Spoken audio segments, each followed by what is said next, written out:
स्वागत और नमस्कार मेरे प्यारे दोस्तों, कैसे हैं आप लोग। आशा करता हूँ आप सब बहुत अच्छे होंगे। तो इकोनॉमिक्स की ये नेक्स्ट वीडियो है और आज से हम लोग गुणात्मक उपकरण देखने वाले हैं। किस चीज के गुणात्मक उपकरण? तो मैंने आपको बताया था गुणात्मक या चयनात्मक उपकरण मौद्रिक नीति के, ठीक है। मौद्रिक नीति के हम मात्रात्मक उपकरण देख चुके हैं और आज से गुणात्मक उपकरण पढ़ेंगे और आज ही इसको खत्म भी कर लेंगे। इसको गुणात्मक भी बोलते हैं या चयनात्मक भी बोलते हैं, ठीक है। गुणात्मक या चयनात्मक उपकरण, इंग्लिश में इसको कहते हैं क्वालिटेटिव टूल्स, ठीक है। Qualitative tools of monetary policy. गुणात्मक या चयनात्मक उपकरण मौद्रिक नीति के, और इसमें क्या किया जाता है? तो इसमें किया जाता है कि मुद्रा के उपयोग को भी नियंत्रित किया जाता है और तरलता को भी नियंत्रित किया जाता है। तो गुणात्मक या चयनात्मक उपकरण में क्या अलग है कि हम जो मात्रात्मक उपकरण पढ़ रहे थे वहां पढ़ रहे थे कि सिर्फ तरलता को नियंत्रित किया जा रहा था। रेपो रेट को कम कर दिया, रेपो रेट को ज्यादा कर दिया, सीआरआर को कम कर दिया, एसएलआर को ज्यादा कर दिया, तो उससे क्या हो रहा था? तरलता नियंत्रित हो रही थी अर्थव्यवस्था में। यहां पे क्या होता है? तरलता के साथ साथ मुद्रा के उपयोग को भी या मुद्रा के प्रयोग को भी नियंत्रित किया जाता है, ठीक है। मुद्रा के उपयोग को भी नियंत्रित किया जाता है अर्थव्यवस्था में। बात समझ में आ रही है आपको? मुद्रा के उपयोग को कैसे कि मान लीजिए कि आरबीआई को चाहिए कि प्राथमिक क्षेत्र में या कृषि का जो क्षेत्र है उसमें अर्थव्यवस्था में तरलता को बढ़ाना है, कृषि को प्रोत्साहित करना है, तो कृषि के क्षेत्र में मुद्रा के उपयोग को नियंत्रित किया जाएगा, वहां पे और ज्यादा तरलता बढ़ाई जाएगी, दूसरे क्षेत्रों में संकुचित किया जाएगा। ये कैसे किया जाता है हम देखेंगे। तो अभी हम यहाँ क्या पढ़ रहे हैं? गुणात्मक या चयनात्मक उपकरण वह होते हैं जिसमें आरबीआई तरलता के साथ साथ मुद्रा के उपयोग को भी नियंत्रित करती है, ठीक है।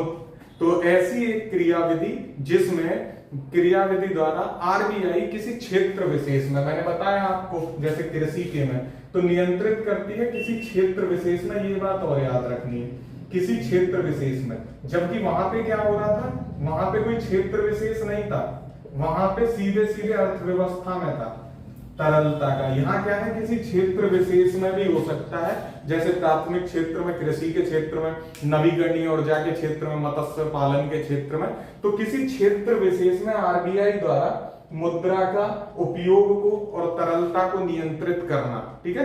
तो ये क्या कहलाता है? चयनात्मक नियंत्रण कहलाता है। कैसा नियंत्रण? चयनात्मक नियंत्रण। और किसके द्वारा होता है?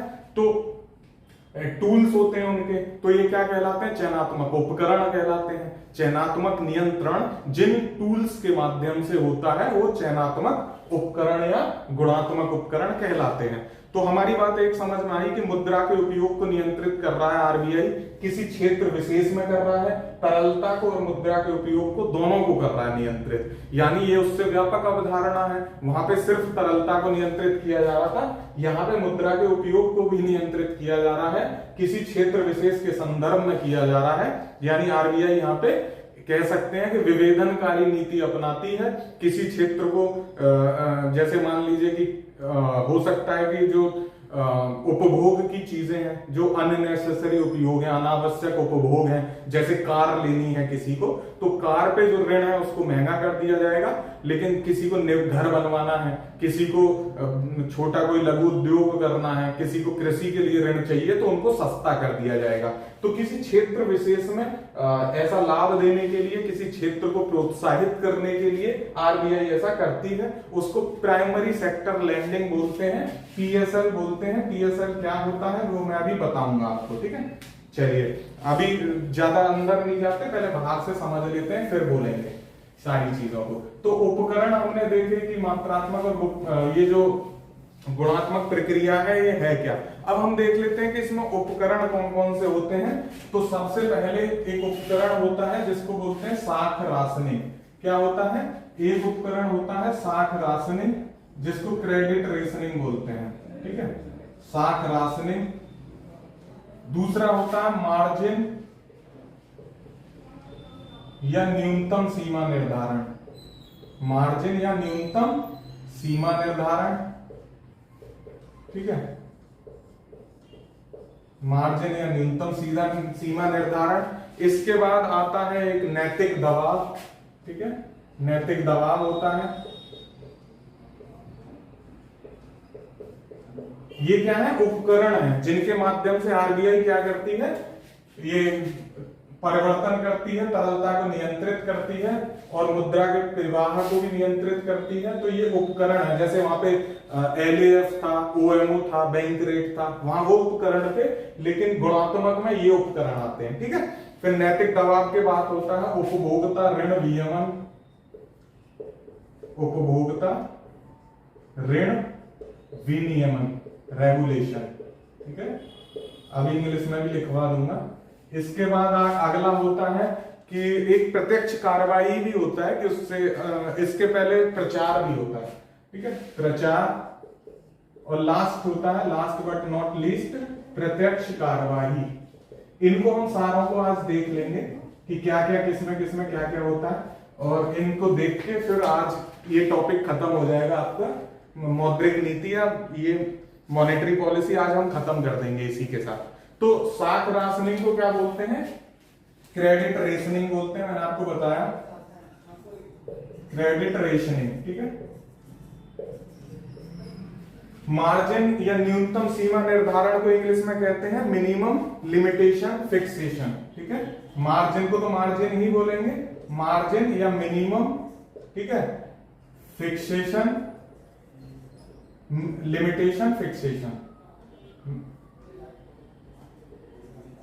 लिमिटेशन, ठीक है, फिक्सेशन, ओके। उसके बाद ये नैतिक को तो आप समझते ही हैं, मॉरल शोषण, ठीक है। उसके बाद होता है उपभोक्ता ऋण विनियमन, तो इसको कहते हैं कंज्यूमर डेब्ट रेगुलेशन। क्या कहते हैं, कंज्यूमर डेब्ट रेगुलेशन। प्रचार को आप जानते ही हो, प्रचार को क्या कहेंगे, अनाउंसमेंट जैसा कुछ, ठीक है। तो एडवर्टीजमेंट, माफ कीजिएगा, अनाउंसमेंट कह रहा हूं, एडवर्टाइजमेंट या एडवर्टीजमेंट बोलते हैं इसको, ठीक है। उसके बाद होता है प्रत्यक्ष कार्रवाई, तो इसको बोलते हैं डायरेक्ट एक्शन, ठीक है, डायरेक्ट एक्शन। तो ये होते हैं प्रोसेस, कितने हैं ये, 1 2 3 4 5 6। तो ये 6 तरीके से गुणात्मक या चयनात्मक उपकरणों, इन 6 उपकरणों का प्रयोग करके आरबीआई मुद्रा का प्रवाह यानी तरलता और मुद्रा के उपयोग को नियंत्रित करती है अर्थव्यवस्था में। तो साख राशनिंग सबसे पहले देख लेते हैं क्या होता है। साख राशनिंग जो होता है दोस्तों, साख राशनिंग यानी साख को बढ़ाना। तो साख कौन बढ़ाता है, बैंक बढ़ाता है। क्रेडिट क्रिएशन हम पढ़ेंगे अब जब बैंकिंग पढ़ेंगे तो अवांछित क्षेत्र में मुद्रा के प्रवाह को, ये समझिए अवांछित क्षेत्र यानी मैंने वही जो अभी मैं आपको एग्जांपल दे रहा था, मान लीजिए आरबीआई को क्या करना है कि कृषि के क्षेत्र में अर्थव्यवस्था को आगे बढ़ाना है, कृषि को सपोर्ट करना है। और दूसरा जो अनावश्यक उपभोग है, जैसे लोगों का कार पे खर्च करना, कार खरीदने के लिए, या दूसरी महंगी चीजें, लग्जरियस लाइफ जीने के लिए जो चीजें खरीदते हैं, आपने देखा भी होगा कि जो जीएसटी है वो जो जरूरी आवश्यक चीजें हैं उन पे बहुत कम है, लेकिन जो उपभोग और विलासिता की चीजें उनमें बहुत ज्यादा है। तो ये उसी में होता है। साख राशनिंग में क्या होता है, जो अनावश्यक चीजें हैं उन पे तो बढ़ा दिया जाता है ऋण को, और जो आवश्यक चीजें होती हैं उन पे ऋण को कम कर दिया जाता है। तो यहां से कह सकते हैं हम, अनावश्यक क्षेत्र में ऋण के प्रवाह को कम किया जाता है, ऋण के प्रवाह को कम किया जाता है और इसमें बढ़ाया जाता है। यहाँ कम हो जाएगा तो यहाँ ऋण प्रवाह क्या होगा, बढ़ा दिया जाएगा। अब ये होगा कैसे ऋण प्रवाह, तो यहाँ पे क्या होगा, जो ब्याज दर है उनको कम किया जाएगा, ठीक है। एक तरीका तो ये होता है। तो ये किस लिए है कि जो अनावश्यक क्षेत्र है उसमें ऋण की सीमा को कम करने के लिए, ऋण के प्रवाह को कम करने के लिए, और जो आवश्यक क्षेत्र में है उसमें ऋण के प्रवाह को बढ़ाने के लिए ऐसा किया जाता है, ठीक है। तो क्योंकि अरे ये होता कैसे है, तो ऋण प्रदान करने की एक अधिकतम सीमा निर्धारित कर देता है आरबीआई, क्या कर देता है, अधिकतम सीमा निर्धारण कर देता है ऋण का, कि आप इतना ऋण दे सकते हो। अधिकतम सीमा निर्धारण, ये बात ध्यान रखना, आरबीआई ऐसी सीमा निर्धारित कर देगा कि आप इससे ज्यादा ऋण इस क्षेत्र के लिए नहीं दे सकते।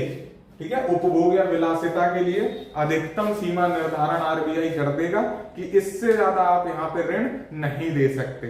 ठीक है, और दूसरा क्या हो जाएगा, विवेदात्मक ब्याज। मैंने आपको बताया विवेदात्मक ब्याज क्या है, कि विवेदात्मक ब्याज में है कि आरबीआई क्या करेगा कि जो अनावश्यक क्षेत्र है यहाँ पे तो आरबीआई ब्याज को बढ़ा देगा, इसके लिए ब्याज को बढ़ा देगा। यानी कि बैंक अगर ऋण ले रहे हैं किसके लिए देने के लिए, अनावश्यक क्षेत्रों के लिए, तो आरबीआई उनको बैंकों को महंगा ऋण देगा तो ब्याज बढ़ जाएगी। और अगर प्राइमरी क्षेत्र के लिए या आवश्यक क्षेत्र के लिए अगर ऋण देना होगा तो उसको ब्याज को कम कर देगा, तो ऑब्वियसली क्या होगा, बैंक भी कम ब्याज पे ऋण देंगे प्राइमरी सेक्टर को या आवश्यक क्षेत्र को, तो उनको ऋण सस्ता मिलेगा। तो इस तरह विवेदनकारी ब्याज नीति अपना के भी ऐसा किया जा सकता है, यानी प्राइमरी सेक्टर लैंडिंग के लिए ब्याज रेट कम। अच्छा, अब यहाँ पे एक शब्द बार बार आ रहा है, प्राइमरी सेक्टर लैंडिंग, तो ये समझ ही लो क्या होता है पीएसएल।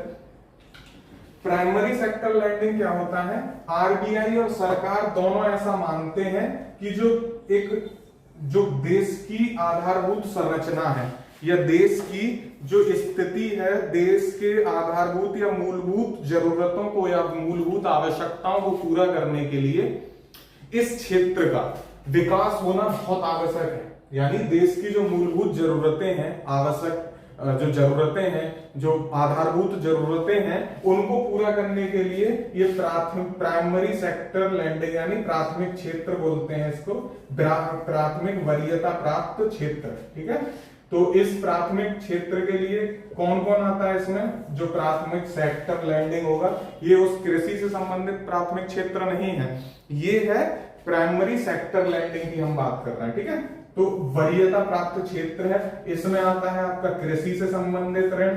ठीक है, कृषि, इसमें आएगा मत्स्य पालन, नवीकरणीय ऊर्जा।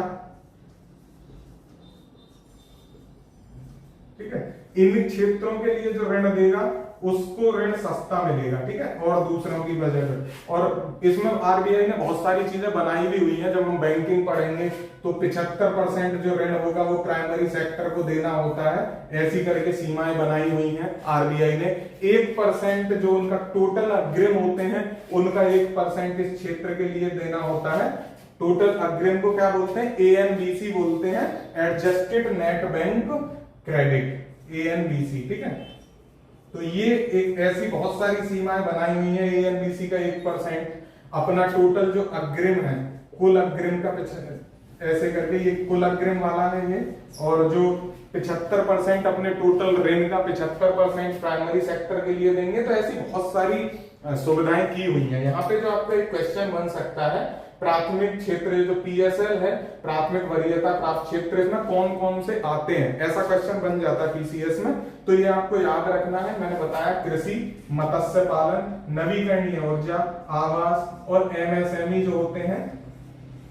ठीक है, micro small and medium enterprises जो होते हैं वो मतलब सूक्ष्म लघु एवं मध्यम उद्योग, वो आता है इसमें। और सामाजिक अवसंरचना से संबंधित कोई चीज हो वो भी इसमें आती है, तो ये आपको याद रखना है। ठीक है, हाँ, शिक्षा भी इसमें होगा, शिक्षा, सामाजिक अवसंरचना, तो ये आपको याद रखना, ये सब आते हैं प्राइमरी सेक्टर लैंडिंग में। ऐसा क्वेश्चन पूछा जाता है कि क्या क्या आता है इसमें, तो ये आप याद रखिएगा पीएसएल में।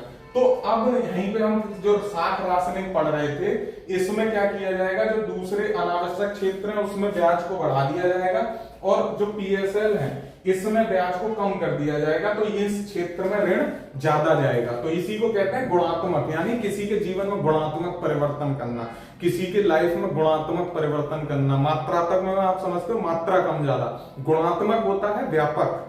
ठीक है, तो इस क्षेत्र के लिए, क्योंकि ये क्या बताया कि ऐसा क्षेत्र है जिसके लिए आरबीआई और सरकार दोनों मानते हैं कि देश के जरूरी और जो मूलभूत जरूरतें हैं और आवश्यक जरूरतें हैं उनको पूरा करने के लिए इन क्षेत्रों का स्ट्रॉन्ग होना, मजबूत होना बहुत आवश्यक है, इसलिए सरकार ऐसा करती है। ठीक है, बात समझ में आई क्यों कर रही है सरकार? क्योंकि जो प्राथमिकता प्राप्त क्षेत्र हैं उनको ऋण मिले, इसलिए 60 राशनिंग अपनाया गया। फिर दूसरा क्या है, मार्जिन या न्यूनतम सीमा निर्धारण किया जा रहा है, मार्जिन या न्यूनतम सीमा निर्धारण। तो ये कैसे हो रहा है, इसमें देखो जब भी आरबीआई किसी को ऋण देता है, सॉरी माफ कीजिएगा, जब भी कोई व्यावसायिक बैंक, कमर्शियल बैंक किसी को ऋण देता है तो ऐसे ही तो ऋण नहीं दे देता। आपको क्या करना होता है, आपको बैंक जाना होता है, आपको कुछ दिखाना होता है, जमानत रखनी होती है, प्रतिभूति रखनी होती है, गारंटी देनी होती है। किसी को ऋण लेना है तो जमीन का दिखाना पड़ता है, अपनी सैलरी दिखानी पड़ती है, या फिर इनकम का कोई सोर्स दिखाना पड़ता है। ठीक है, घर के कागज गिरवी रखने पड़ते हैं, ऐसी कुछ चीजें आपने सुनी होंगी, उसको जमानत बोलते हैं। तो सरकार क्या, जो बैंक क्या करता है, वो जमानत के बदले ऋण देता है।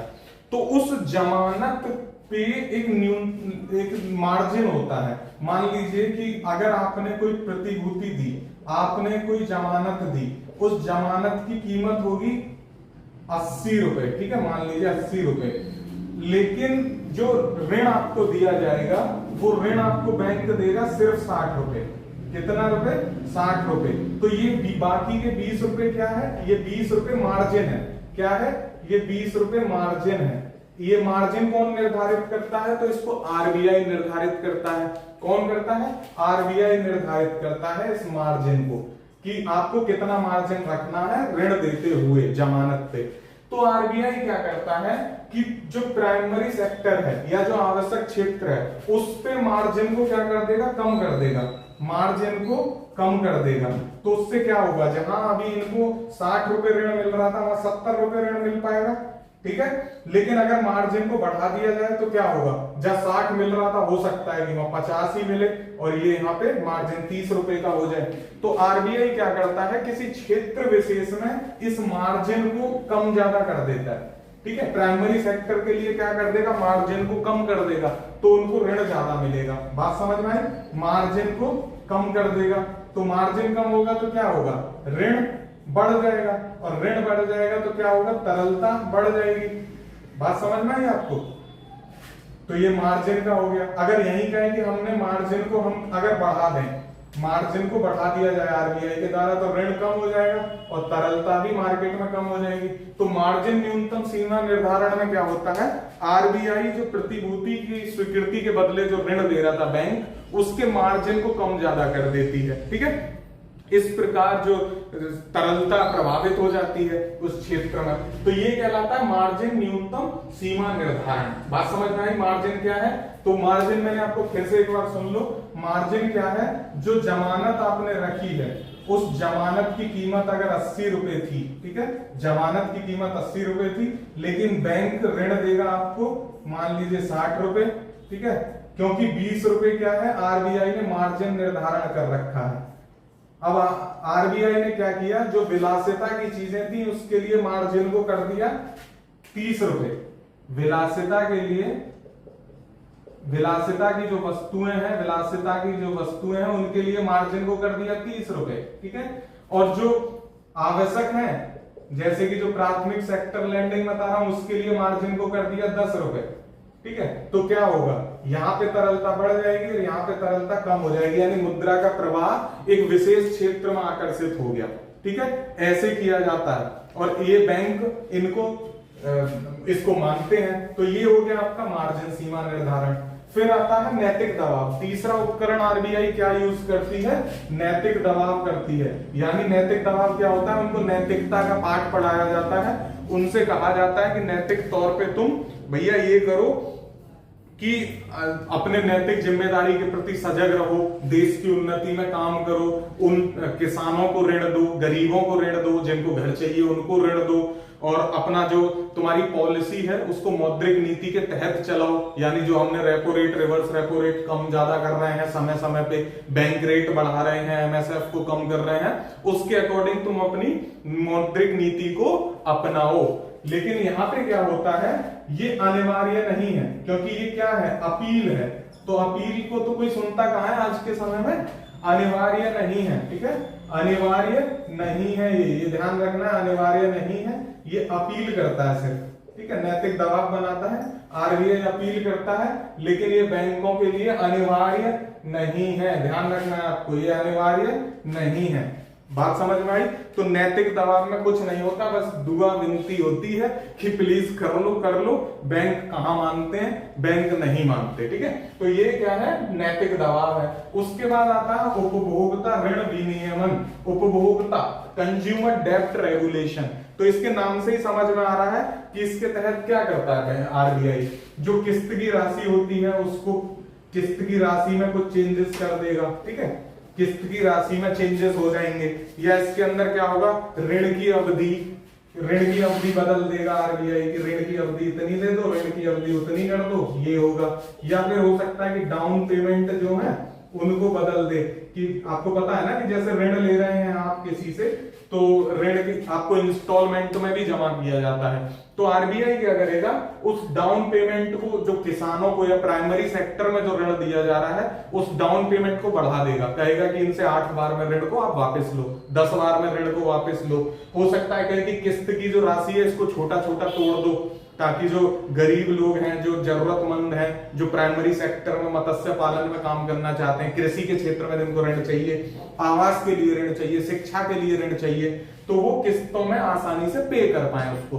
वहीं दूसरी तरफ क्या करेगा कि जो विलासिता की या भोग की वस्तुएं हैं उनमें ऋण को महंगा भी कर देगा। उनको कहेगा कि किस्त की राशि को और ज्यादा सख्ती से वसूलो, डाउन पेमेंट कम कर दो, यानी कि प्रभावित करेगा बेसिकली किसको, किस्त को या ऋण की सीमा को या ऋण की आपूर्ति को प्रभावित करेगा। और इससे क्या होगा, जो मुद्रास्फीति है क्षेत्र में वो नियंत्रित होगी।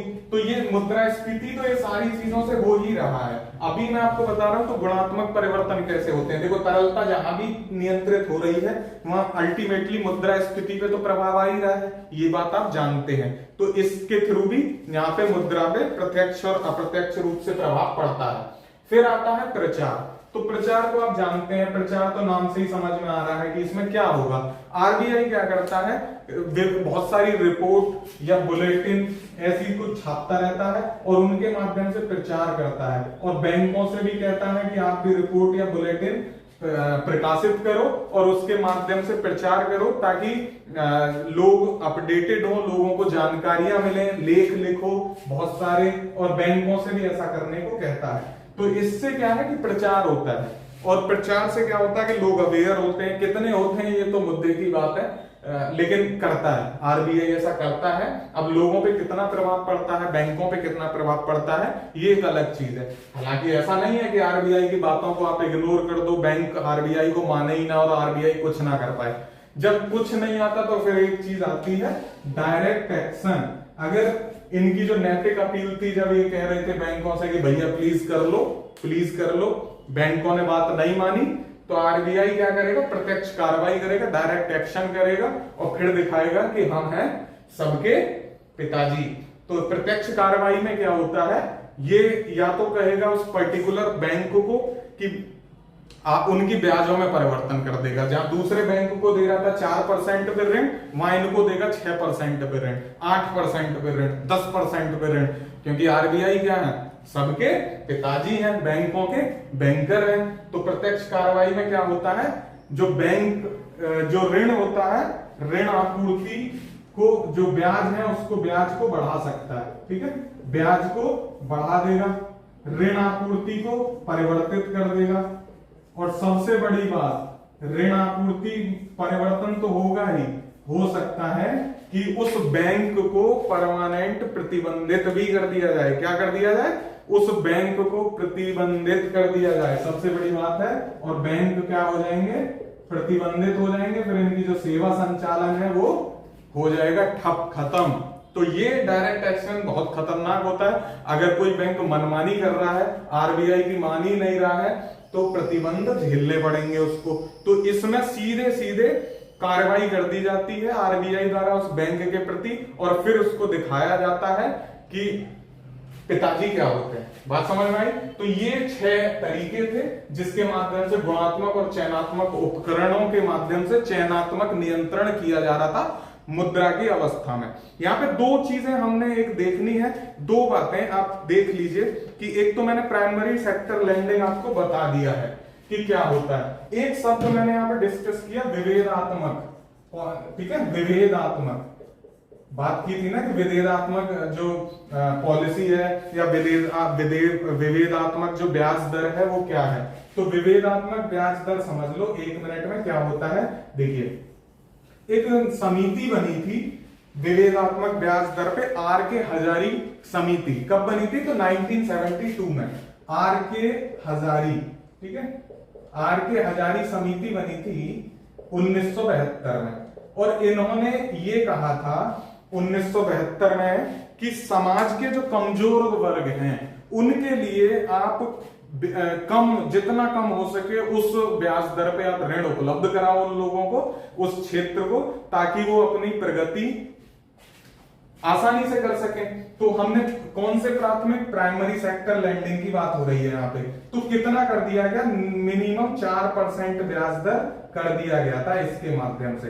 तो ये इन क्षेत्र के लिए है जो बहुत ही आवश्यक है मूलभूत जरूरतों को पूरी करने के लिए, विकास के लिए।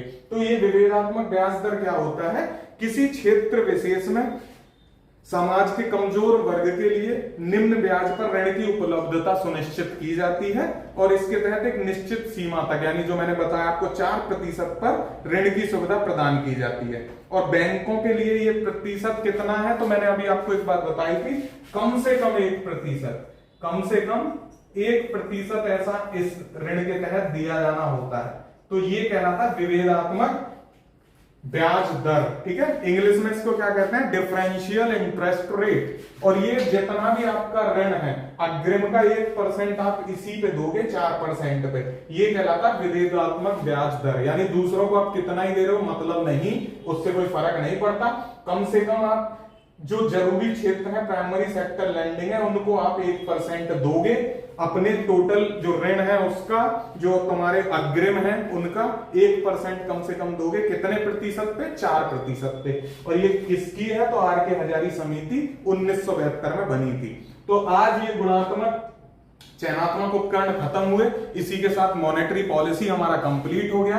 अब अगली वीडियो में देखते हैं बैंकिंग पढ़ेंगे या फिर जो जरूरी होगा आपके यूपीसीएस एग्जाम के लिए, किसी भी स्टेट के लिए जो जरूरी टॉपिक होगा पहले उसको देखेंगे।